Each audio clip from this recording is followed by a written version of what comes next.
What's up, folks? Big hype! Let's go! Thank you for all the resubs, guys. This is so cool. 6 months. 6 months already. I can't believe it's been so long already. Went by so fast. This is sick. Welcome in to DH, Moon and Captain Whiff. Moon that redeemed third medal before Captain Whiff got first place. This is so good. Bull deck Chernobyl, bull deck Chernobyl, bull deck Chernobyl. Bull deck, Chabull deck, Chabull deck, Chernobyl, Chabull deck, bull deck, Chernobyl, bull deck, Chernobyl, Chabull deck, Chabull deck, Chernobyl, bull deck, Chernobyl, bull deck, Chabull deck, Chernobyl, Ernobyl.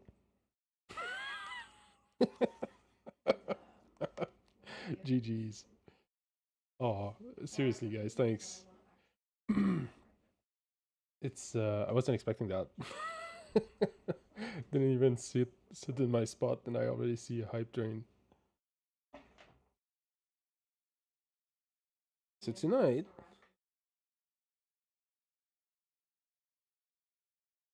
we are trying hard again because last time I managed to do all of the things in Silksong except beat that final boss.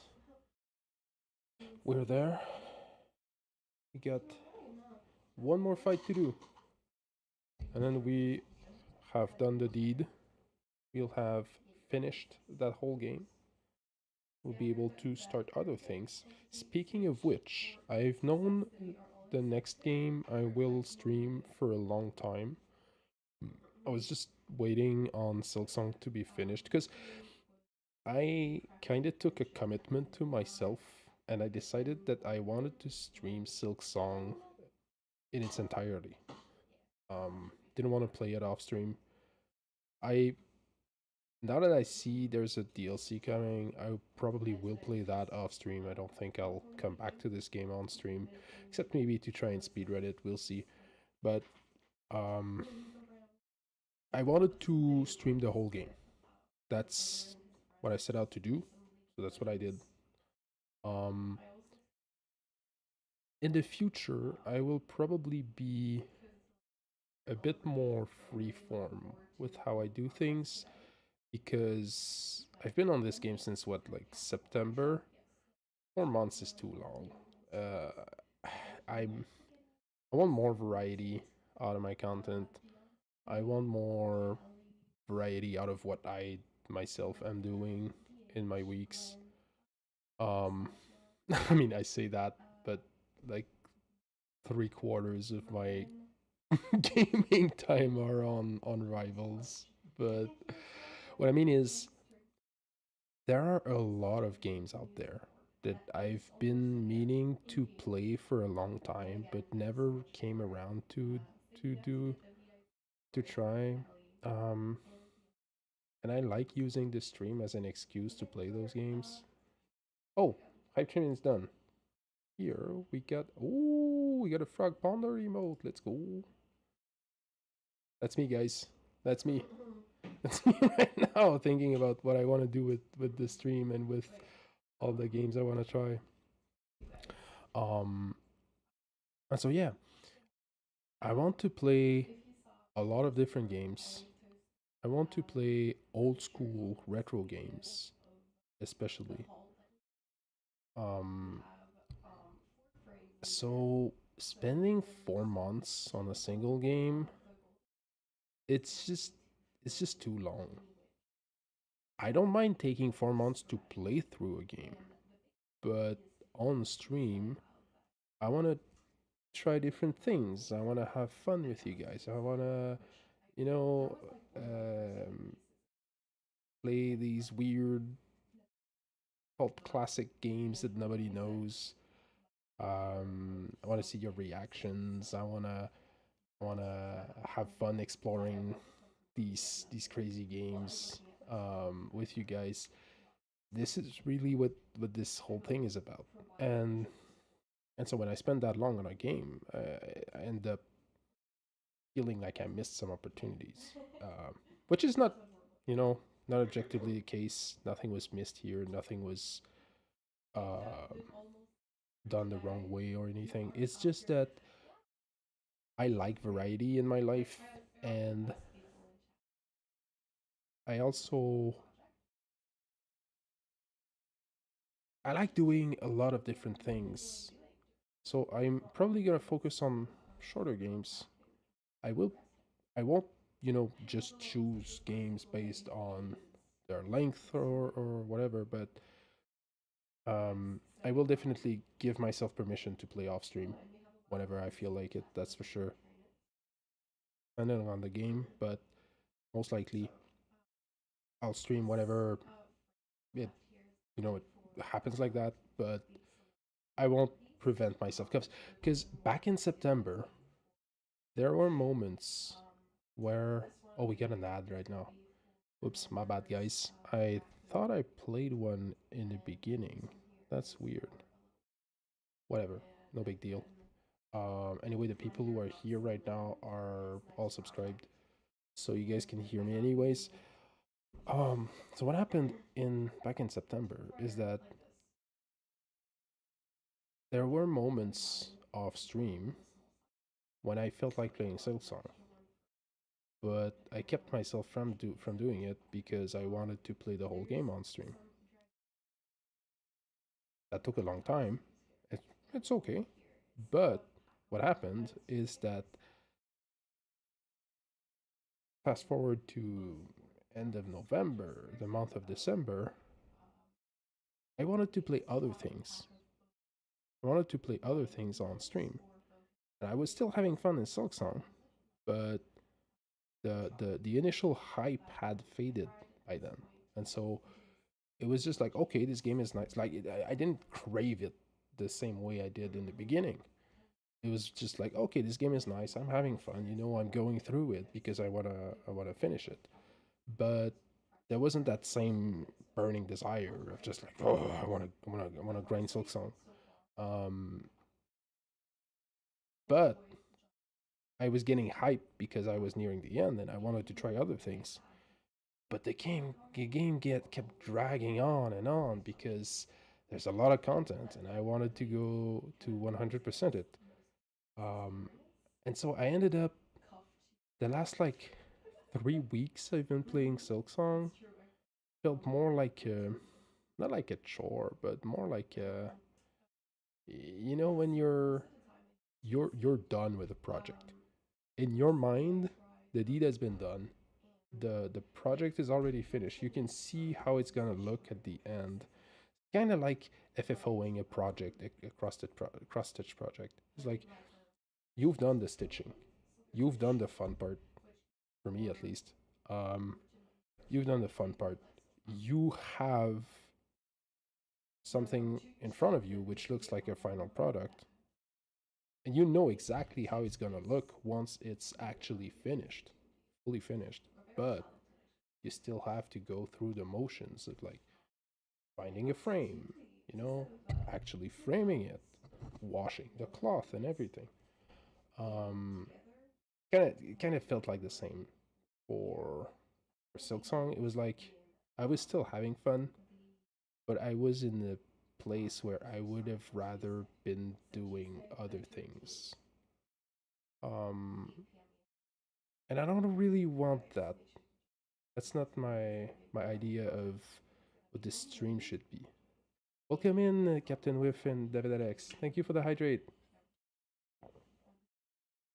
Hope you guys are doing great. So yeah, basically, long story short, I just want to give myself more permission to do whatever I feel like it.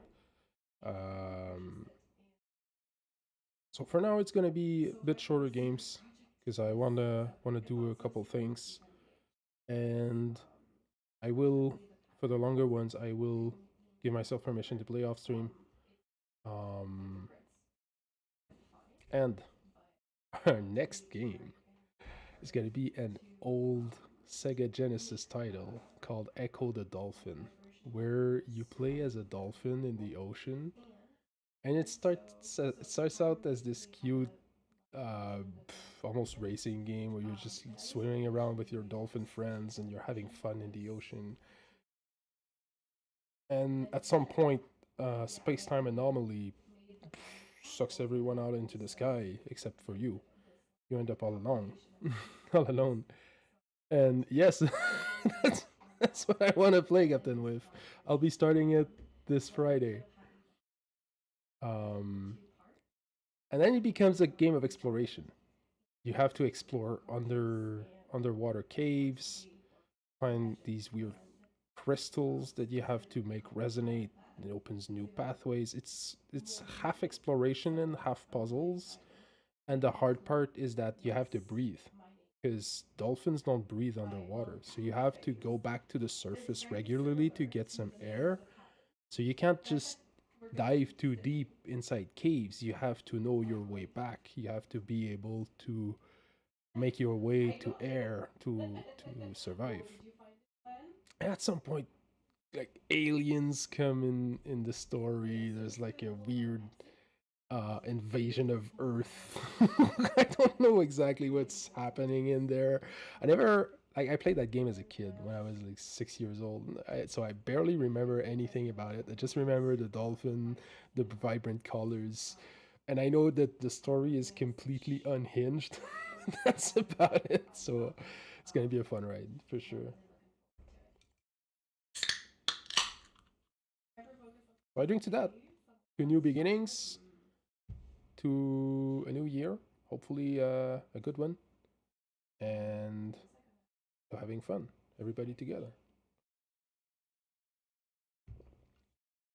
And now, the grand finale. Go beat that boss.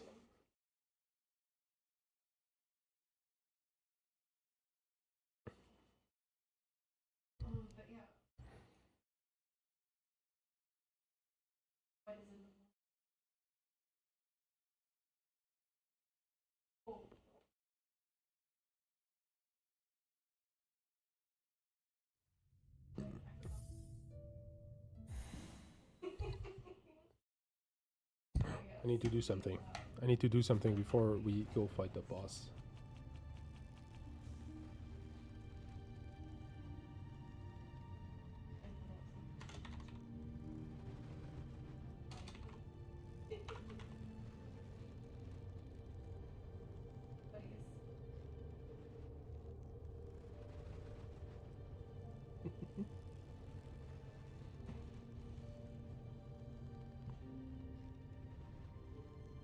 There only one boss and you're down? One boss left? Yes, Captain Whiff, exactly. We are at the final boss. Check this out. Hey, it's a good one. It's really, really fun. Really, really hard. I only managed to reach its second phase a couple of times so far. I will say though, I was tired last time. I'd been streaming for like 5.5 hours. And I had a big week,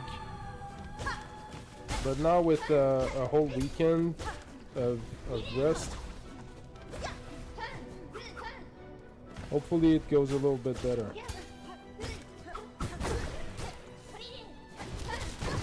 Oops.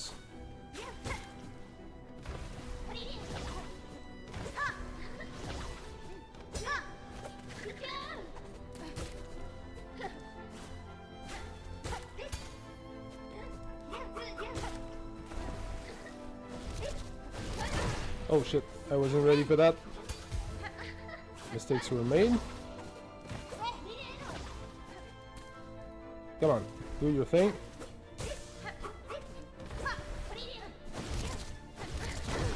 Whoops.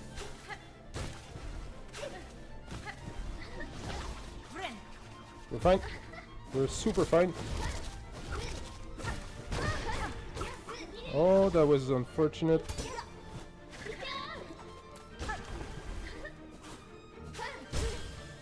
Yeah.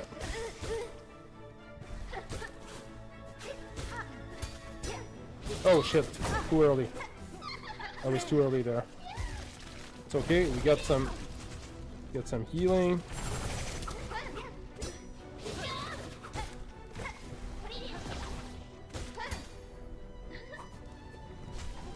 It's alright.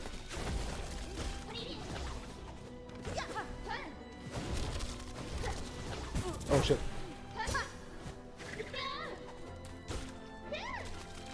Come on, come on, come on, come on. Alright. Got this. Oh shit. I don't got this.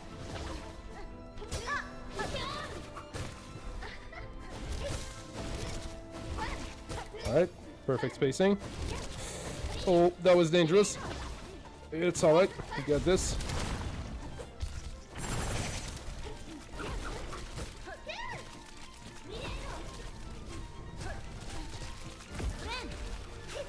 Sick.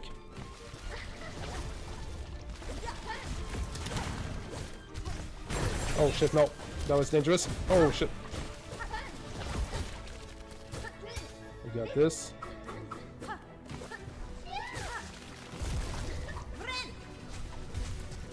Oh, nice. Alright. I hate when she does that.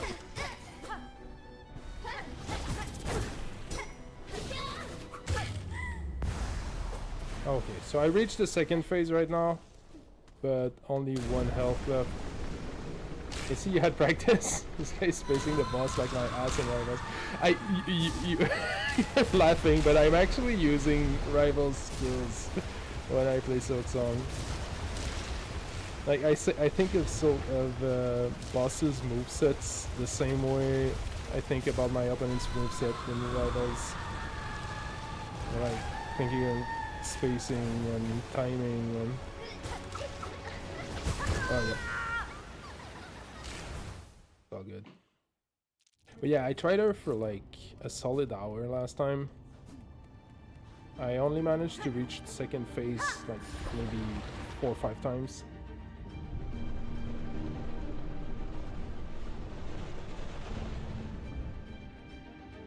It's a good sign that I managed to reach her second phase on the first try there.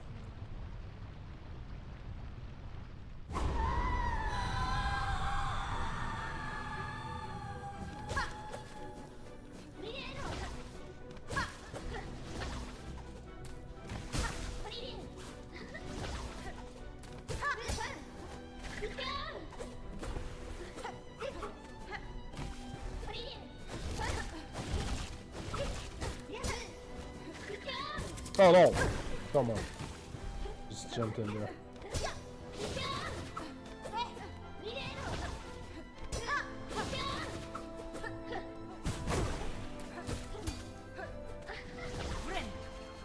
You were fine. How did she jump there? You're not supposed to do that.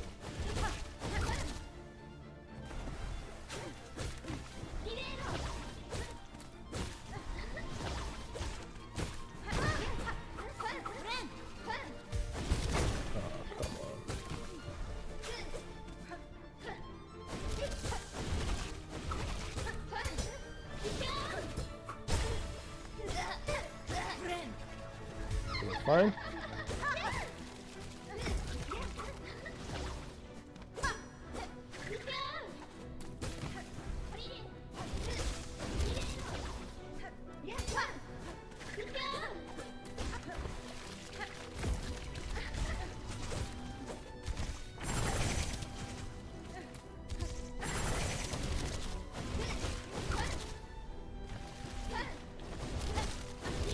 Come on, once again.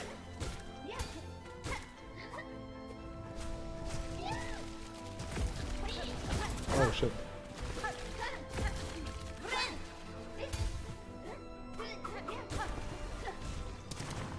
Okay.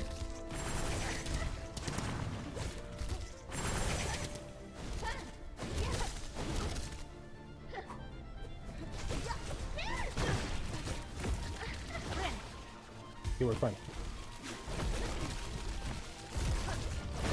Oh shit. I didn't look. Oh, that was unfortunate.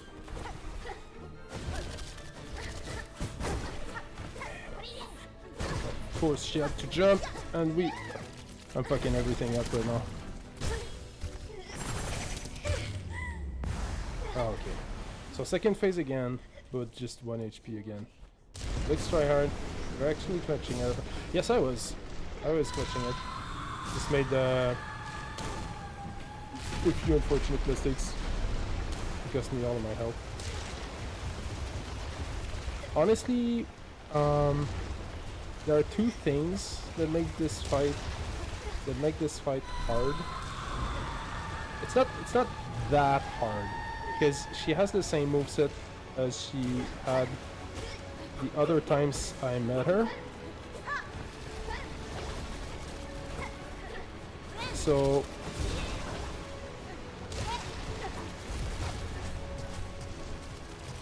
what actually makes this fight hard is the fact that the screen is too big. Like the arena is too big, so she ends up leaving the screen quite often and launching attacks from off screen like this. So that's one thing that makes the fight harder than it is.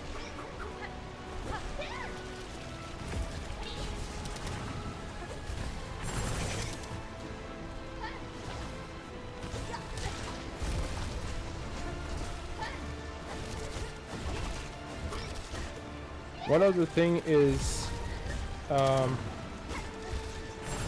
she has a lot of different things she can do after each option, and she often takes me by surprise because of that.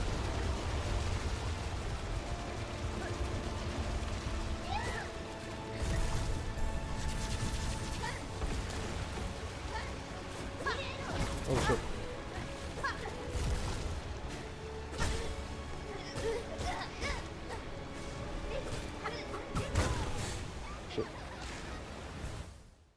Okay, I'm pretty sure we were a few hits away from beating her.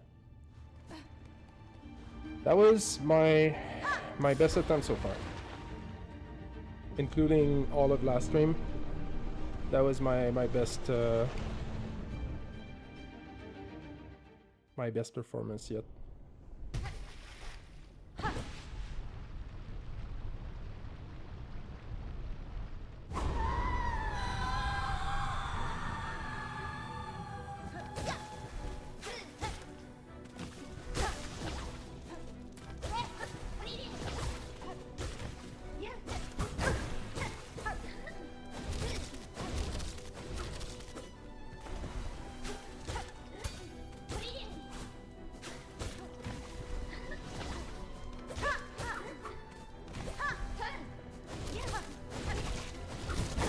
Oh, it was too close. Fuck. One thing I find frustrating is that I never get hit only once. It's always I get hit once, and then that makes me miss a couple things, and then I get hit a bunch of times. Oh shit. See, like there. She usually goes for the third sword hit, but once in a while she throws out that tentacle hit, and that makes it very hard to deal with.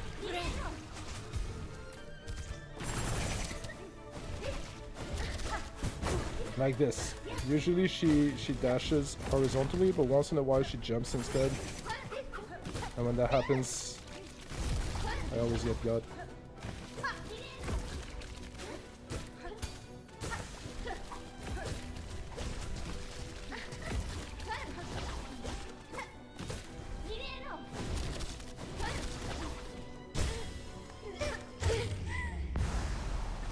Okay, perfect. Perfect. Got this now. What's the command for death count? Oh, yes. Yeah.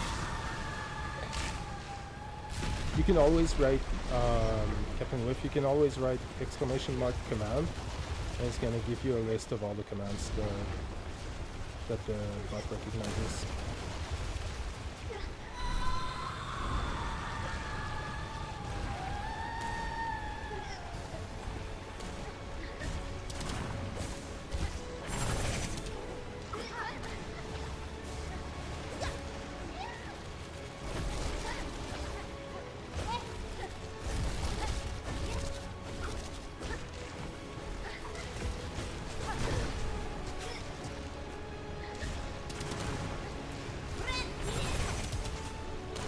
No, I jumped in there. That was unfortunate.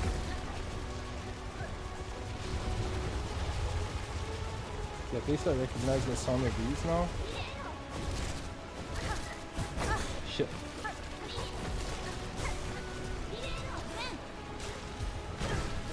Ah, fuck. Come on.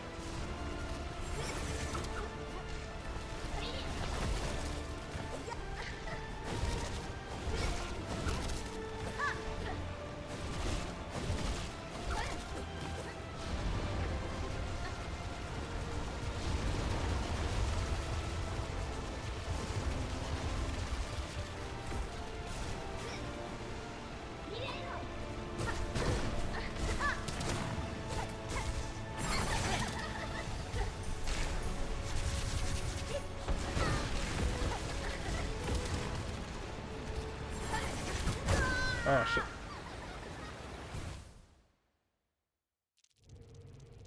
Okay, so I'm having the right reflexes. When I go for double hits, or when I hit her right at the end of the safe window, I jump instead of dashing backwards. So that's good. Thank you.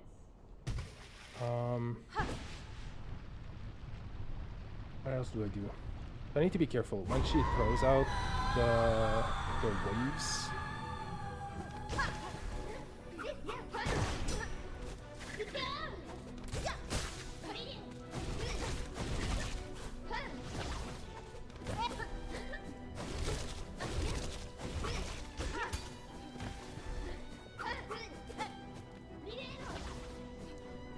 Come on. Oh no. Of course she jumps there. Should have known. Like this. Second one.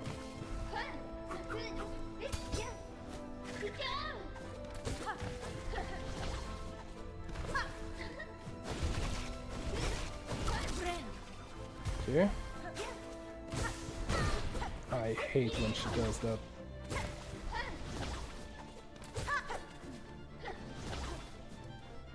Come on, dash.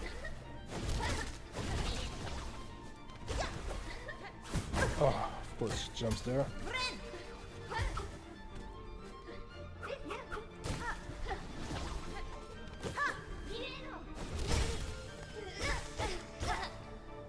Like this. Oh shit.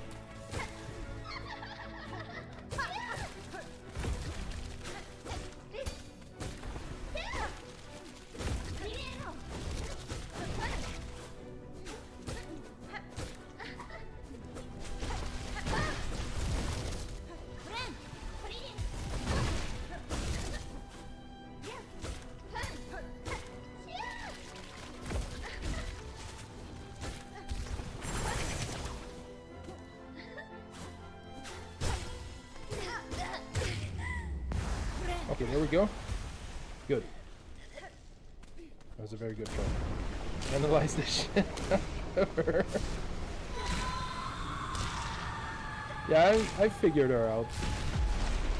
Unless she has a third phase where her moveset changes drastically. It's just a question of execution at this point.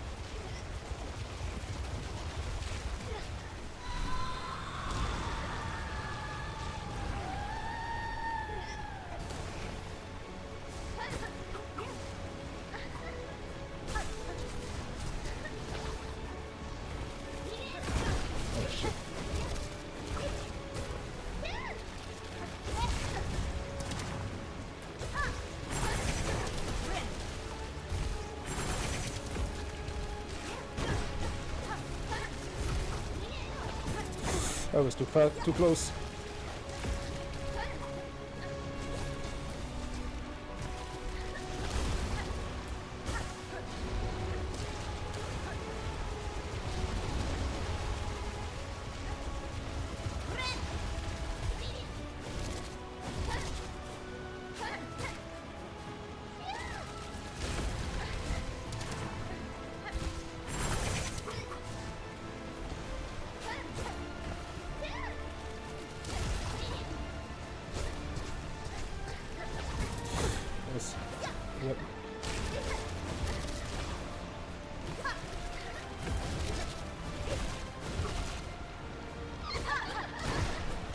I missed the downward dash.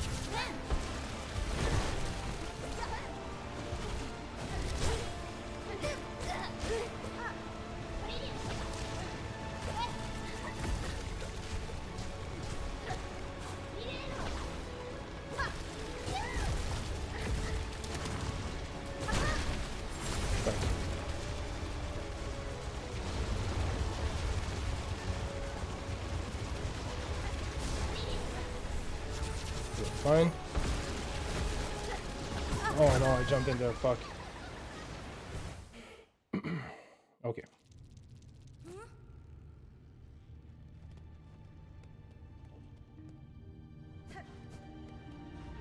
I made one big mistake in the second phase that threw my timing off, my beat off. That ended up costing me a lot of health. Then from there it went downhill, but it's all good. That was just execution error.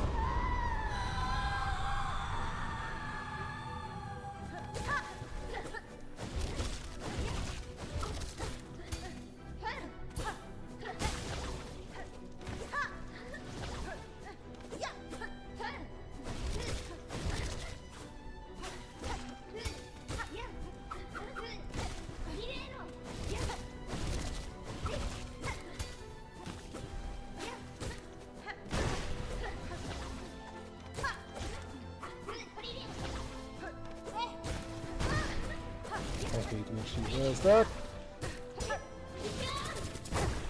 That was unsafe. I never usually do that. Okay, I'm taking risks right now because I'm feeling overconfident.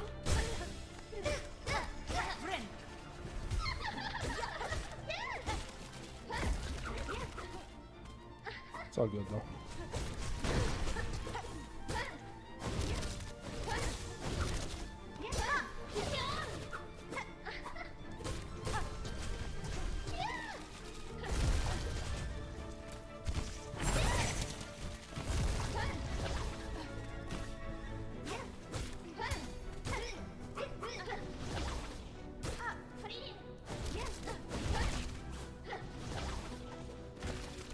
This, yep.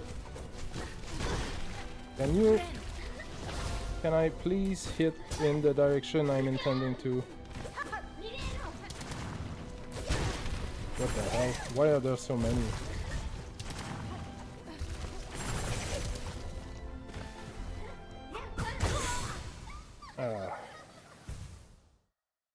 I was at a weird spacing and I panicked. Didn't know what to do there. I was at that awkward distance where two moves are likely.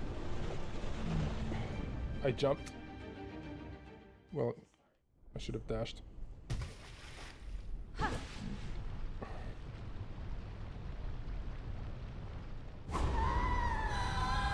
Okay, just be careful. Just.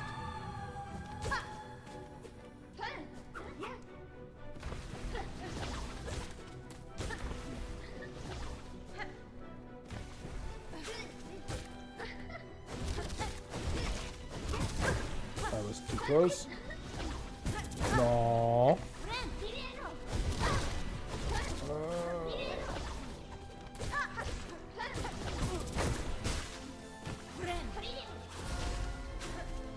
Of course, I never have time to heal there.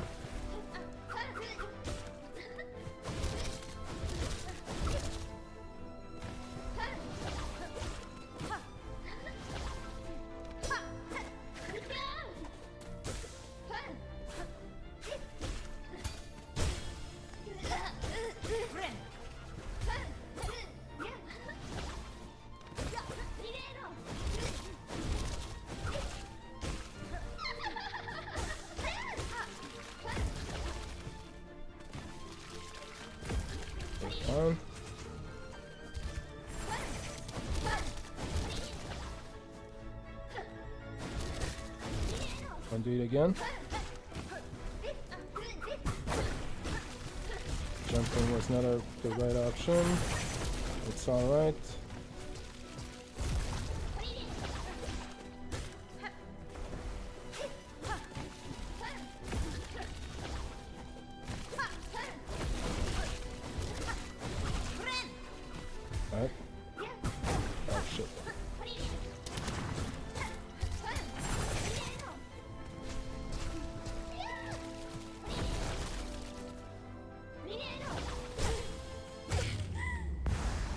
Alright.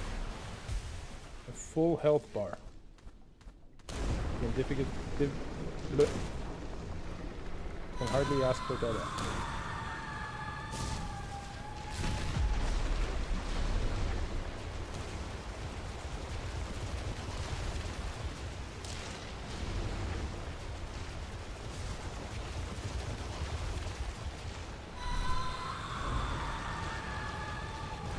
Teabagging your mother.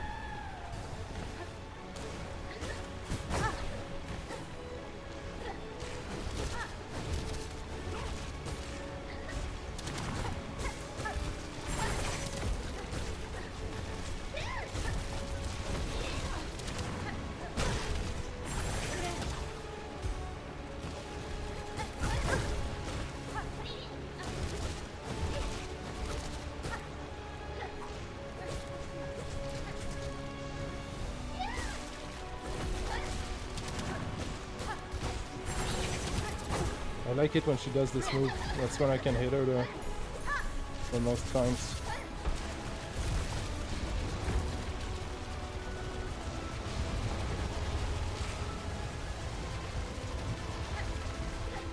Okay.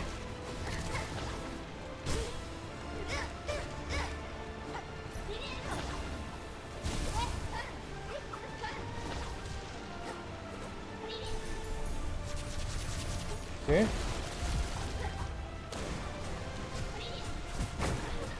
It's alright.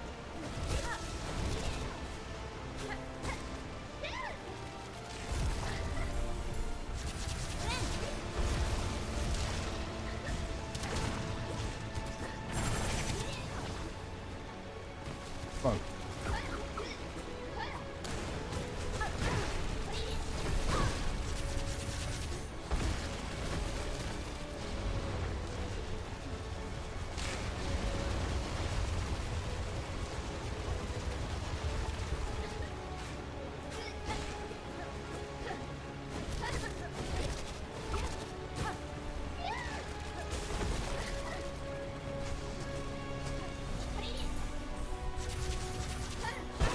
Fuck.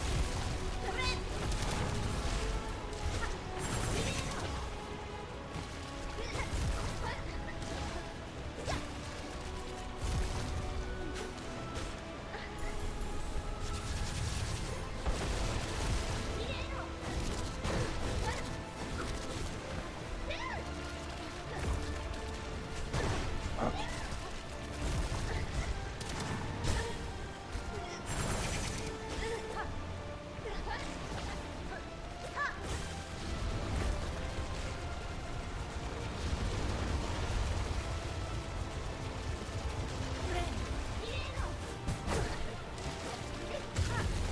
Is that a kill? Tell me that's a kill. Tell me that's actually the end. Come on. Let me kill that bitch. How much do we bet she has a third phase?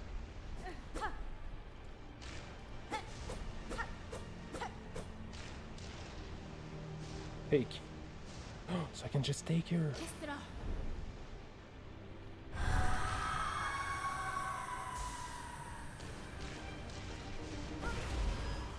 Do a super jump.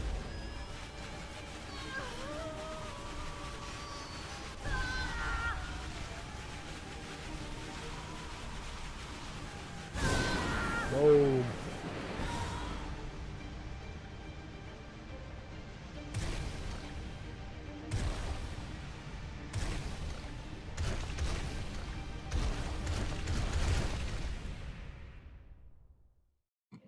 Hey, there we go.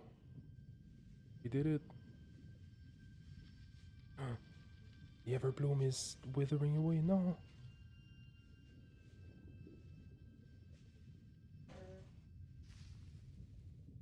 Oh no.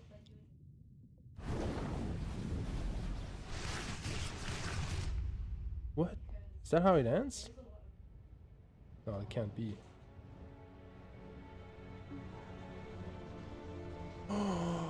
The Hollow Knight saves her? Is that actually what happens?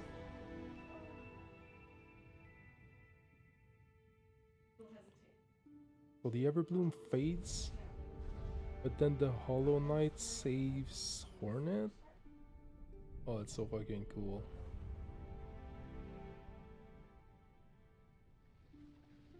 Wow.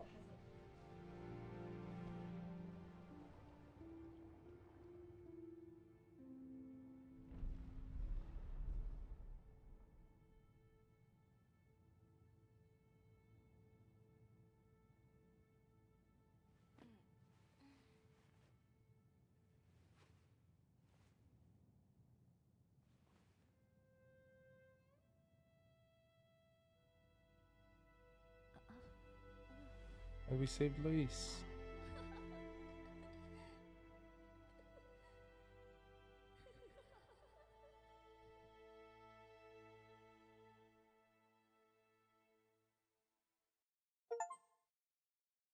Defeat Lost Lace and free Farloom. Yay! There we go! And that's the secret ending. That should be the secret ending, I think, because we met Mr. Mushroom in all the 7 different locations.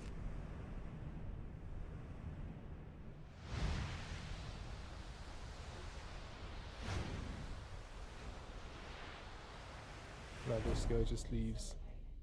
To be continued. Grant the Herald's wish and finish the game. Wow.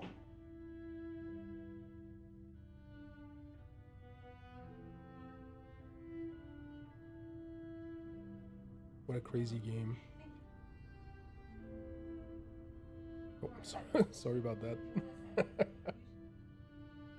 Gosh, this game was good. So, I was thinking about it. I will 100% the game because I'm very close to having finished it. But I'll be doing that off stream. But yeah, I wanna take the time to go around and collect. Maybe not like everything, but at least all the everything that counts towards the percentage completion.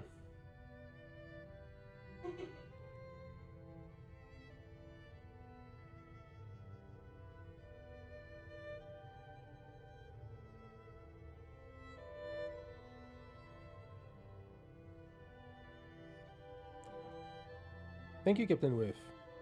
Finally did it. Hey.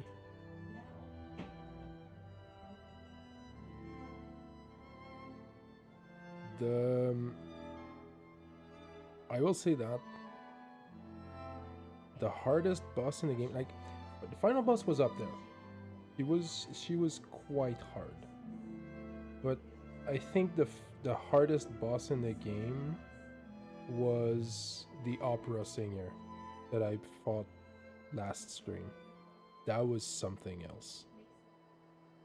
I felt like I'm glad I fought her at the beginning of stream because I had to grind for a full hour and a half, and at the end I literally felt exhausted. I was like, my hands were shaking a little bit. Hey, thank you, dude. GG's. It was crazy. Like that opera singer boss last time was just unhinged. It was on the level of some bosses in Prince of Persia: The Lost Crown. I don't know if you remember, Captain Whiff, but one of the bosses, I was clearly under leveled, under equipped for it, but I was stubborn. I wanted to beat it because it was like the most fun boss I'd ever fought, and I ended up grinding it for like 4 hours. It was something like that. The opera singer lady, it was not okay. So GG's, that's it for Hollow Knight. we're at 90% of the game of completion on that save file.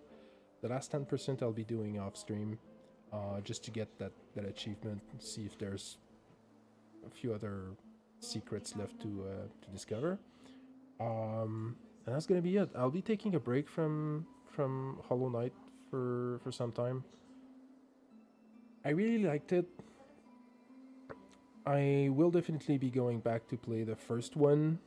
Whether I stream it or not, that remains to be seen. I might try my hand at speedrunning because I've heard that people have managed to beat the game in like 10 or 12 minutes. So that's not too long of a speedrun. I don't want to. If I try my hand at speedrunning, I don't want to be doing runs that last for like 1 or 2 hours. Yes, we're done with the game, JS. Welcome in. I just beat the last boss. My save file is at 90% completion now. I'll be doing the remaining 10% off stream just because I want the achievement. And I was saying I'll definitely be going back to play the first one. Whether I stream it remains to be seen, but I will play it at some point for sure. That game was just too good for me not to go play the first one. And I was thinking maybe I could try and speedrun it at some point because I've seen the world record is right now is around a little bit over 10 minutes. So it's not too long of a speedrun. If I try it, could be really fun. That's the kind of like if you can do a full run in like 15-20 minutes at first, that means you can try a lot of times. Again, at 3 hour sessions, you can easily cram around 10 runs. That's really good. Whereas if you're speedrunning something that takes like 1 or 2 hours, you're basically gonna do a single run every time you sit down to try it. And that's kind of like, if it's not a satisfying run, then it's just frustrating. But I do want to try speedrunning stuff. I like the challenge. I like I like hard games, and one of the reasons I've been playing so much Rivals and other platform fighters before that, well, one of the reasons is because I just been playing these since I was little. So it's one of the games I'm most proficient at, and I really like this type of games, obviously. But thank you for the hydrate, dude.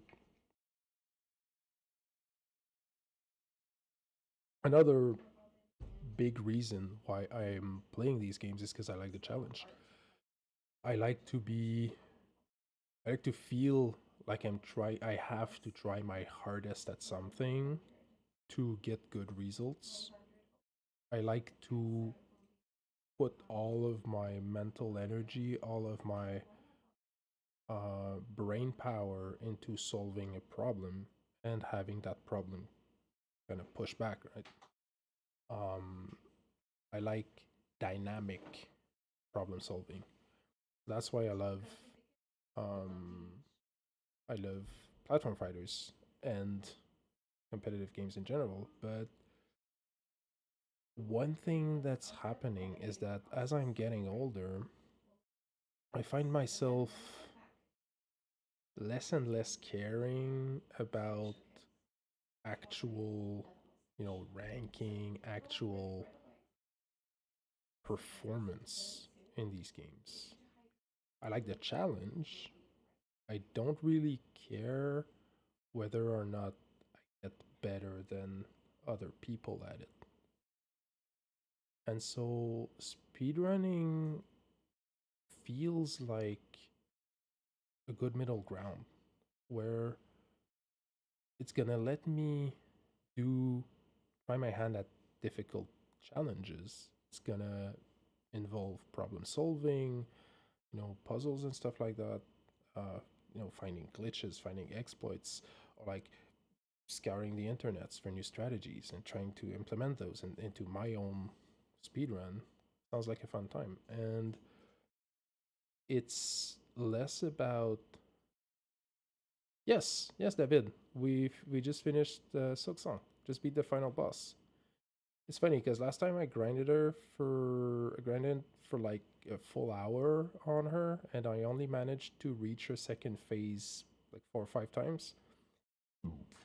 Today I reached the second phase on the first try, and out of the like 5 attempts it took me to beat her, I only died once before the second phase.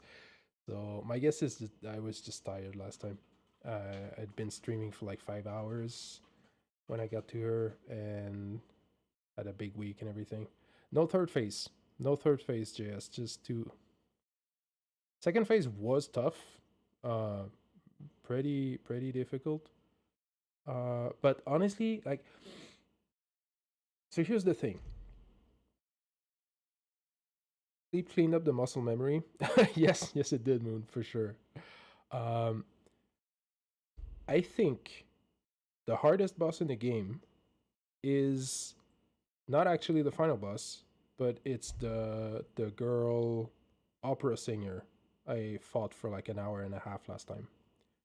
But the reason for that is that Lost Lace, the final boss, has the same move set as Lace the first 2 times we fight her. So by the time we get there, we already know her move set. We already know what she's doing, what she's like, what her threats are, how her timings work, like when are the windows where we can attack, where we can heal. She's faster. The final boss is faster than the other times we fight her, but essentially she has the same moveset. So when you get to the final boss, you already have experience against it. You've already fought that boss twice before. And now it's harder. There are more moving parts, more elements to be careful of. Um, if you got to the final boss, and that was a brand new move set, that was a brand new boss you'd never fought before, I think it would be much closer with the opera singer. But as it is, I I want to say that the opera singer was actually the hardest boss. She was that was just something else.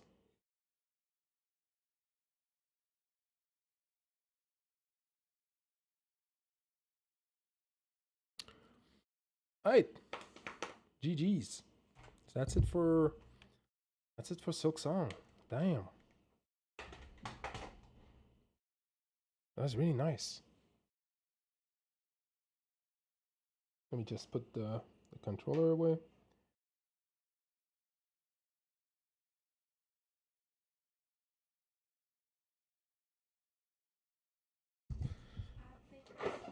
Ooh, just gonna revel in my victory a little bit here. Savor that feeling. Oh my god, Silksong was such a good game. Everything. The game design, the level design, like all the mechanics flow really well into one another. The how the story is and the gameplay are embedded into each other is really well made.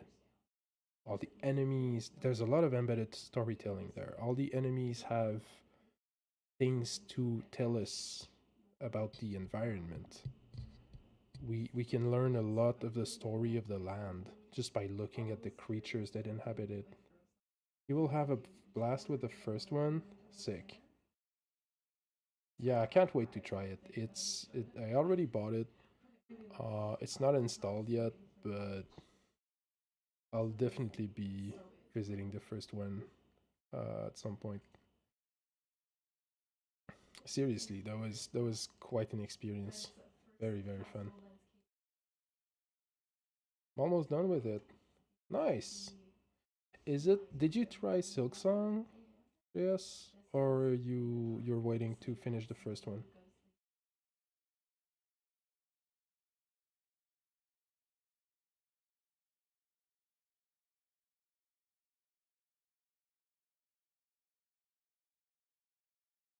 When I finish the first for good. Yeah, yeah, I completely get that. Let me know each one ending so far. Nice. Let me know what you think of the big differences between both games when you start Silksong. I'm curious to know what what's your experience playing the second one after you've already gone through the whole first game. Because one thing I noticed is that so you know, most games have a most difficult games will either have a very steep learning curve at first and then kind of plateau once you get good at it. The the challenge keeps ramping up a little bit until you reach the end, but doesn't really get much harder than what you're experiencing in the first couple of levels because say for like Dark Souls for example, the difficulty you're getting at first is pretty much the difficulty you're getting throughout the game. Like enemies' movesets will vary. Um, the like your safe windows to do things will get a bit narrower. Uh, Obviously, enemies are gonna hit harder, um, but all in all, skills that are required in the in the first half of the game are the same skills that are required in the second half of the game. Other games, usually they will have a very smooth very smooth learning curve at first. Then when you reach the end, it's gonna get a bit steeper, but eventually it's gonna plateau again. Um, because towards the like a lot of games will have difficulty peak towards the 2/3, 3/4 mark of the game, and then the rest at the end is doesn't really get much harder. It just it's just like same difficulty, but they have you use more tools basically. So you do an area, you have to use one tool. Then you do the next area, you have to use a second tool. And then you go through a third area, you have to use a third tool. And then towards the end, they put all three tools together into one single level. And so the difficulty comes more from the fact that you have to juggle all of your options at the same time. Um, but Silksong does both. Difficulty curve is very, very smooth at first. You don't have a lot of options. You don't like enemies are super lenient. Like challenge is very low, but and then it ramps up slowly. But the more you progress into the game, the more it ramps up, and it just keeps ramping up for the whole game. Even towards the end, the last 3 or 4 bosses I fought were much harder than what came right before. And it forces you to use more tools. It forces you to use your tools in a more varied ways. And the difficulty just keeps ramping up until the very end. It was very interesting. First ramps up as well.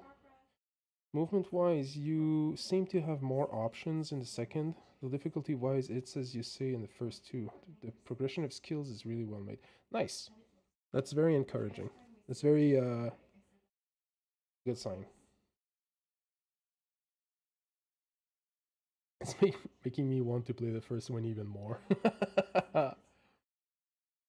One thing that happens as well is that um, with this type of game, the the more you progress into the series, the more refined the formula becomes, but also the more, I don't know how to explain it, but like obviously they want their game to appeal to a wider audience, right? So they know they have their formula. They know it's successful. They know it works. They have a vision of what they want to do. But now their question is less like, what vision do we bring to life? And more, how do we bring that vision to life in a way that's gonna appeal to as many people as possible? How do we bring that vision to life in a way that's gonna be accessible to as many different players as possible?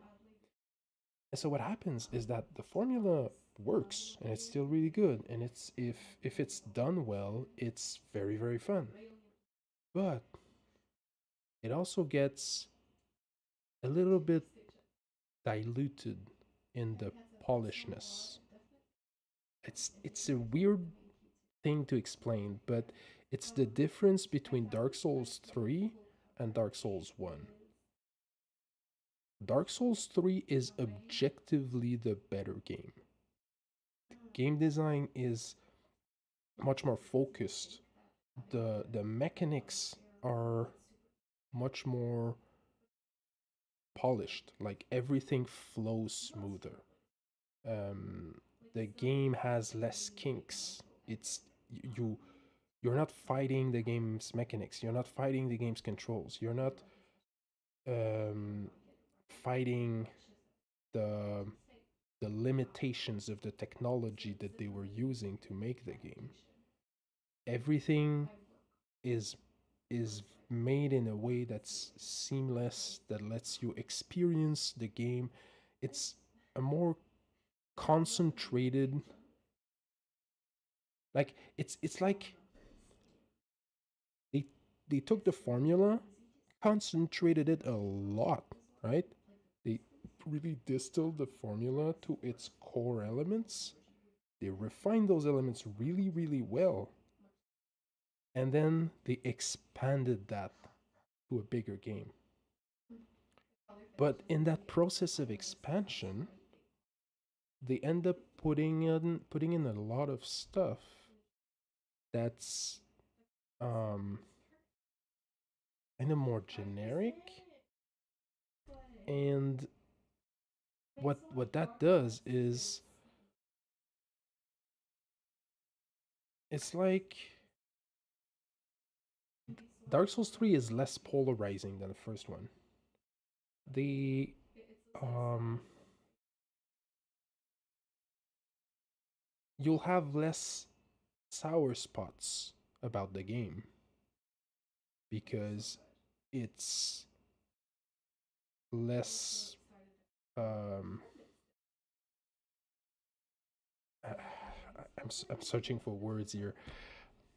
um the experience is just more, it's more digestible is the word. It's more digestible. But it's just like coffee. Sometimes it's nice to have a sweet, very um smooth coffee that's gonna appease your mouth. Really, you can just sit there and smell and enjoy, and it's gonna be a a soft, pleasant experience. But sometimes it's nice to have a strong coffee that kicks, right? That just, ooh, you get hit by the bitterness, you get hit by the strong aromas and everything. Exactly. You get it. You get it, JS. A double espresso is nice too, where you get that, oh, the big kick of flavor, that big kick of bitterness, of like dark, dark roasted aromas. Dark Souls 1 is that. Dark Souls 1 is that double espresso hit where you're just getting punched in the face by all the flavors. Whereas Dark Souls 3 is the more refined, like the fancier coffee that you're gonna sit down and just enjoy one tiny sip at a time, really take the time to savor it, you'll come back to that coffee all the time. Once in a while, you'll be craving that really strong coffee where you just get boom, all the flavors at once. And that that feeling is something that very few games have, very few developers have managed to create. Dark Souls 1 is a very good example of that. Um, I, I get the feeling that Hollow Knight is going to be that too. Because that's when developers, like talented people, have a very clear vision of something they want to do, something that has never really been done before, and they go for it and they are relentless. They don't make any compromises. They just go for the vision, and they know it's not going to be accessible to many people. They know it's not going to appeal to a wide audience, but they don't care because what they want to do is make the best damn game that they can with the vision they have in mind. And that creates masterpieces. But it's not masterpieces that are for everyone. Not everybody's going to like Dark Souls 1. I'm guessing not everybody's going to like Hollow Knight. Um, but then you get, the next games, and they're really good as well. They don't have that same little je ne sais quoi that makes them really really special. That makes them really really unique in a very special kind of way that you kind of get a feeling of nostalgia about the game even as you're going through it for the first time, because while you're playing that game, you realize that you will never be having that same experience a second time. It's really something. Team Cherry is stubborn on that. They do what they do and they don't dilute it. They bring a challenge and hopefully it's fitting for folks. Honestly, that's how all studios should uh that's what all studios should do. When you try to dilute your game to make it appeal to a wider audience, you have to thread a very fine line. Where if you go too much in the wider appeal, you're gonna lose your core fan base, and then you're gonna lose everybody. Uh, I very much prefer games that target a very specific experience and make no compromises about it, because games, like it's nice to have games be accessible to as many people as possible. And I'm all for, accessibility features. I'm all for making the game as, like, give as many customizable options to people as possible. Make the experience as accessible as possible to everybody who wants it, but don't change the experience itself, the core of the experience, to make it um like less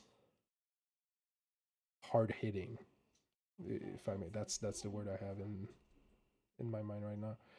And again, I think you're gonna fall in love with the first. Get a feeling really unique, challenging, and immersive. Honestly, I can't wait. If it's as good as Silksong was, I'm gonna have a blast for sure. Just to give you an idea, I tried Hollow Knight 4 years ago and I dropped it because it was too hard at first for clumsy me. Hmm. Honestly, valid. Hard games aren't for everyone, and I think that's okay. Um, like I've seen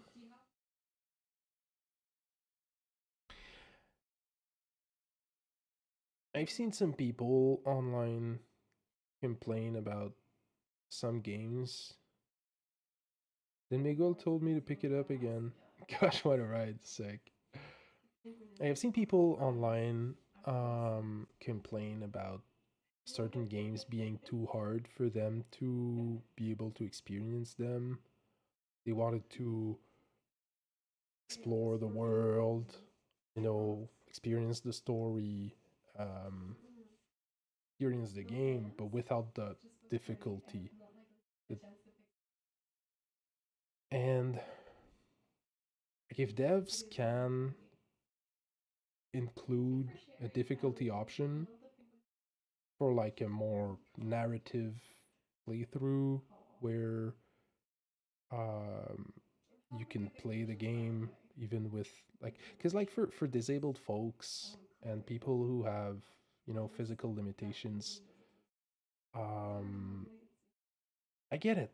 Games like Silksong, the end there, uh you have to say like a disability that prevents you from doing fast movements with your thumbs. Sorry, but you won't be able to play this with your hands. It's gonna be, and that's a shame, right? Because these people might want to play this game as well. If you're only interested in the story, you can just like go watch a streamer play it, or like uh, watch a let's play on YouTube. But it's not exactly the same experience. So I do get that it's important for games to be as accessible as possible for everybody. But at the same time, it's very easy to go too far. And the the crux, the crux is really customization, customizability. Give people options. Build your game to be hard. Design the game with the difficulty in mind.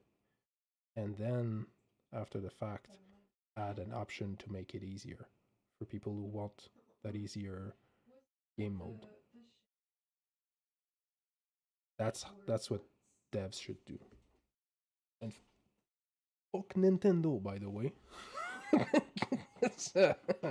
we we segue. What a segue I'm doing. Nintendo in recent years have been going out of their way to make their games as non-customizable as possible. They want people to experience their game in one way and one way only, and everything that strays even the tiniest bit from their vision gets erased out of existence. That's shitty. That's terrible. Like, give people options. There's no reason not to. The more accessible your game is, the more people are gonna be able to play it, the more people are gonna buy it and go through it. And the more, word of mouth you're gonna get, the more player base, the bigger the player base you're gonna get. It's just a net positive for everybody. As you say, it's nice to have games that give more than the common folk level of challenge for people like you and me who want to be stimulated. Yeah, indie games are very flexible in that regard. I agree with you. Indie games are doing a much better job than big studios at creating games that are accessible, that are actual fun games, and not just like cash grabs. I guess that's like that in pretty much everything nowadays. All right, it's time to game again.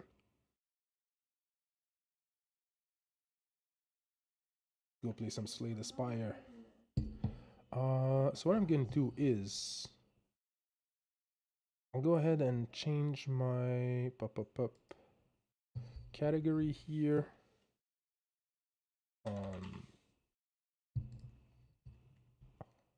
Which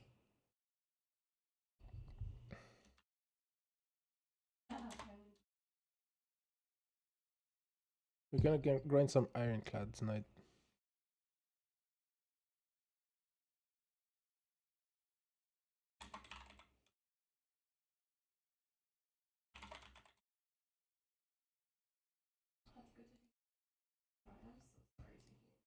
Okay, so on YouTube, I want to end stream.